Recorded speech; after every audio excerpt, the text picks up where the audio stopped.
we're hearing like so much more and more about boring guitar solos. So let's fix that. And the fix might not exactly be what you think it is.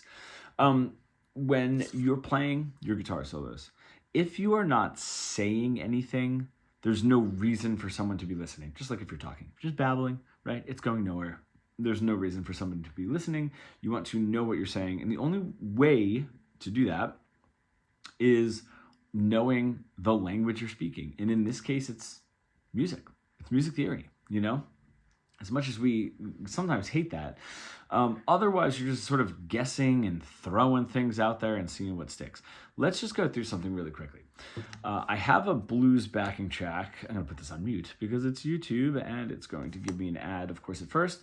But I'm going to put this blues backing track on. And I'm going to show you this sort of deceiving idea that we have about boring. When we're playing something that's getting a little rambly, right? No real direction. We get bored with it. We're not saying anything. There's nothing interesting coming out of our mouth or the strings here. And we think we need to spice it up more and spice it up more and spice it up more. And that is not really the case, okay? But that makes so much sense, right? Oh my God, this is boring. I need to make it more interesting. I need to make it more exciting. I need to add some pens and some slides and ooh, give me another position of the pentatonic I could try, right? No, we need to learn how to make music and communicate something with a very, very simple phrase or a very, very small group of notes, okay? We don't want to start expanding from there. It's actually not going to help you. Again, we really, especially like in the chorus fretboard fluency, we really try to talk about music as a language and the guitar is the voice that you're using to speak or sing that language, right? So to sing through your strings, if you will. If you do not know the language, more words is not going to help. Think about if you have ever gone to another country and you need to learn that language. For most of you who are bi and trilingual, and maybe even more than that, I am not. So when I go to Spain, I need to memorize small phrases to say. I can't just start like reading an entire paragraph and then understanding it and going out there and having all of these choices. I need to make my choices small so I can make some sort of communication with it before I start adding more. That's what we need to do. You need to be able to communicate with a small number of notes, words, so to speak, and go from there. If I put this backing track on, okay, what we usually start with is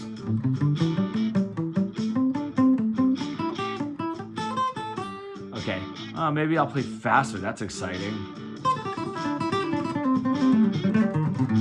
No, it's not getting me anywhere, okay?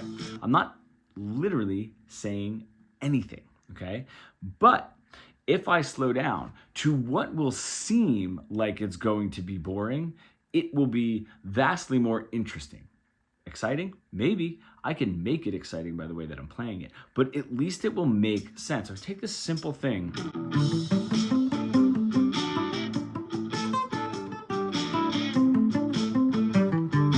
Start playing faster if I want. It's not gonna make it any more exciting. I'm just not saying anything. There's nothing interesting coming out of my mouth or my strings, okay?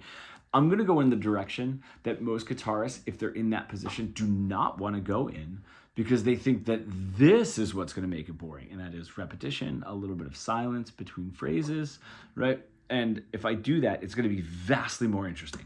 Okay, so if I just,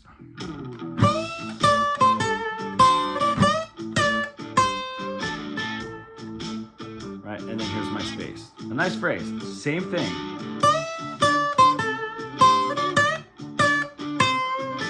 I'll even add a little tag. And then right here maybe.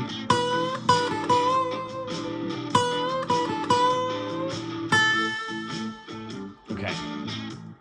Now, that seems to us when we're starting to improvise that is going to be so boring. Oh my God, you repeated the same thing and then you had a huge break and then repeated the same thing again. I'm sorry, played a lick, huge break, and then played the same exact lick again, almost note for note, adding a little tag at the end. That is too much. It's too boring. It's way too boring. and then the same 2 licks at the end that sort of resolved back to that one. It's not. It's something for the listener to grab onto.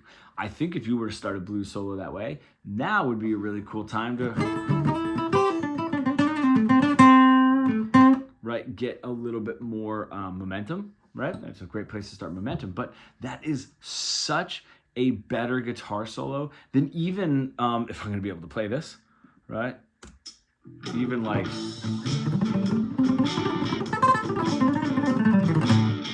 right, I can go as fast as I want. It doesn't make it more interesting. So the reason that we can build up that vocabulary, in a slower rate, at a slower rate, really, is to learn those phrases and learn how they work together, and then progress into something faster if that's what we like. We're listening to what we just said, right? And that's where the direct repetition really comes in. But we're listening to what we just said, and then we're going to expound and expand on that, like a conversation. If we're not listening to what we just said, we're just going to get lost. Reminds me of a little kid, especially when I used to teach music. In elementary school, a kid that would just be pulling at your sleeve and just be like, guess what I did this weekend? Guess what Johnny said? Guess what I ate for lunch, right? Nothing has anything to do with what was said before. It's just a bunch of rambling, even if I were to try to phrase that, I'm going to give this a shot, right? Even if I were to try to phrase that out a little bit.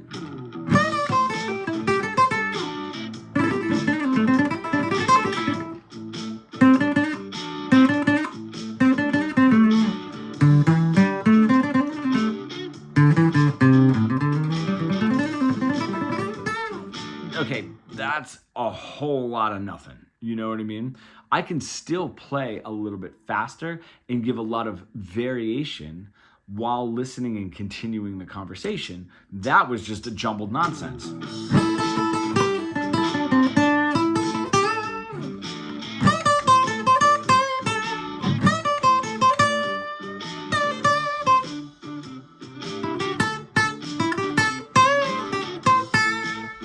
Okay, that was not so much repetition, but still a forward-moving conversation, right?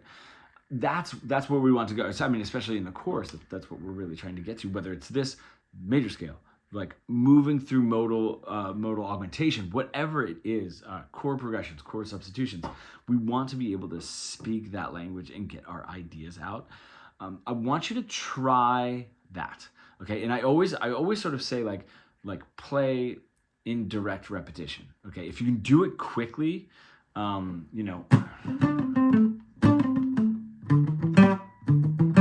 These really quick spurts and be able to repeat really quickly. You'd be surprised at how many people can't do that. That's going to just sharpen your ear to be able to repeat. If you can repeat something directly, you can start changing it a little bit.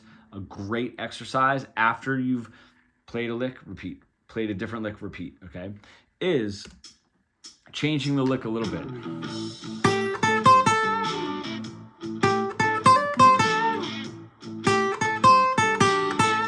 Right, those three, I just started with, okay, I'm in my A minor pentatonic, so I just moved up to that second position. So I'm here on my 8th fret of my B string, 8, 10, and then 8 on the E, back to my 10 on the B, and I'm just adding a note around it. So, cool. I'm gonna go up to this 10 on the bottom string now, and then back down. Cool. I'm gonna go up to that 10 and maybe down to that 8. Now we're just adding different variations and adding on without losing our original idea. Okay, this is such a great way. If you want to, instead of just adding and adding and adding, right? That'll start getting easier, but that lick is going to get longer and longer. It's a great way to start, right? Start back into. Okay, I have my lick. It's very, very easy. Cool. I'm going to do that same thing. I'm going to add a note in. Now I'm going to take that note out. I'm going to go back to that first lick and add a different note in.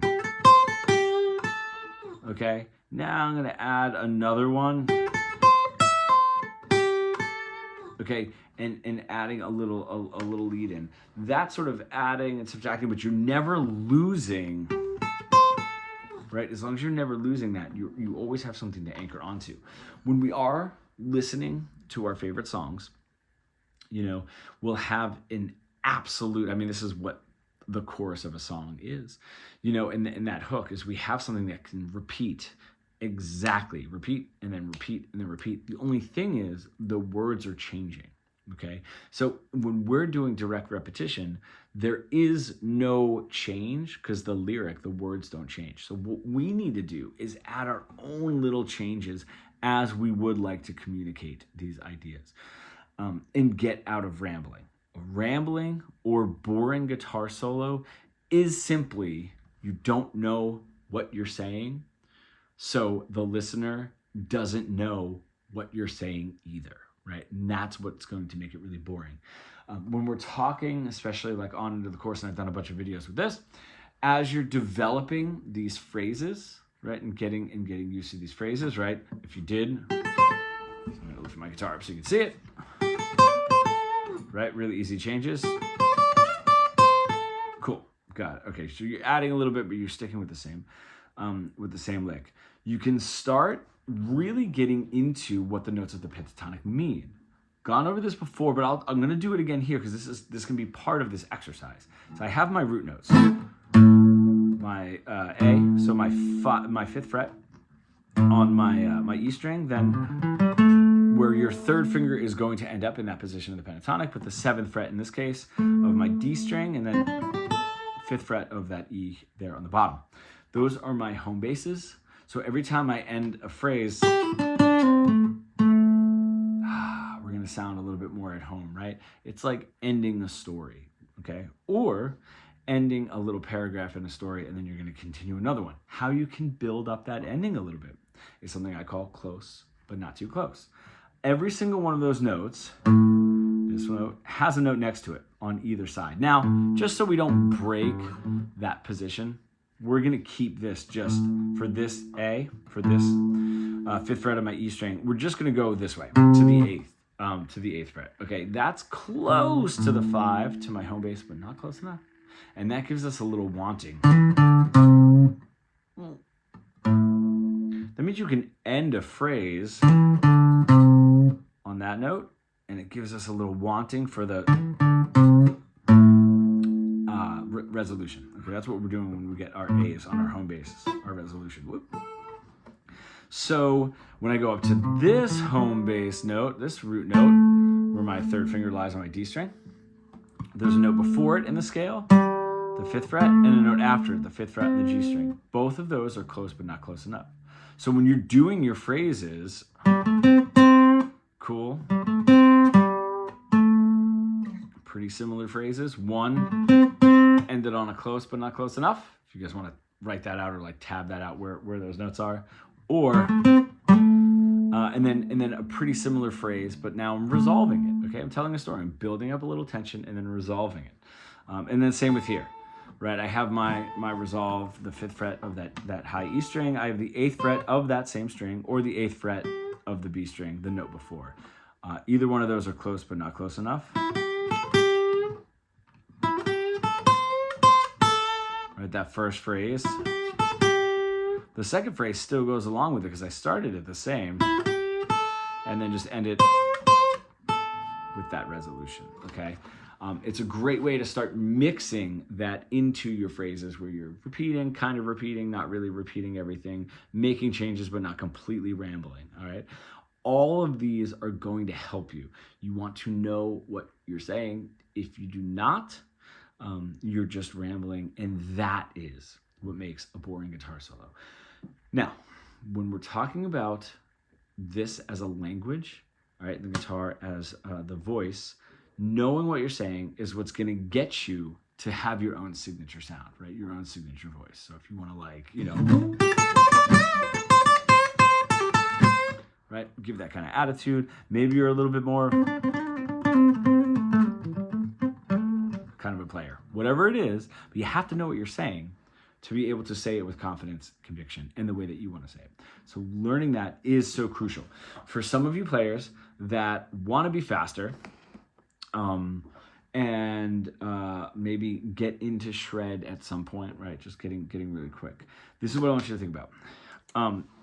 The language that I always go back to hip hop. Okay, the language that like Q-Tip uses, right, which gives such like a really nice mellow feel to his rapping and his hip hop style, is the same language that the guys from Bone Thugs were using, where they were just firing off like super fast. Okay, it's the same language. So playing fast and playing slow, it's the same language. It's just how you're saying it. So this applies to everything and everybody. You know, if you are not necessarily an improviser and you want to get more into composition, I always think of somebody like Eminem, where every phonetic syllable, everything is like perfectly lined up. So he knows that language so well inside and out, and he perfectly lines everything up. So every single note, right, every single word, every single syllable has so much meaning, and it matches up to the next line in really cool and really phonetic ways. So this does not just mean you're going to be stuck playing blues, right? Right. Oh, cool. I got two phrases. One sort of sounds like no. You're going to build this up. And an example that I do always give is when you hear somebody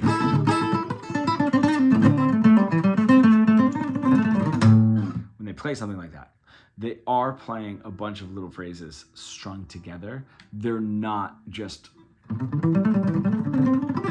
rambling up and down the scale sort of coherently. So take some of this. This is really good stuff. If you are interested in the course, there's an email below.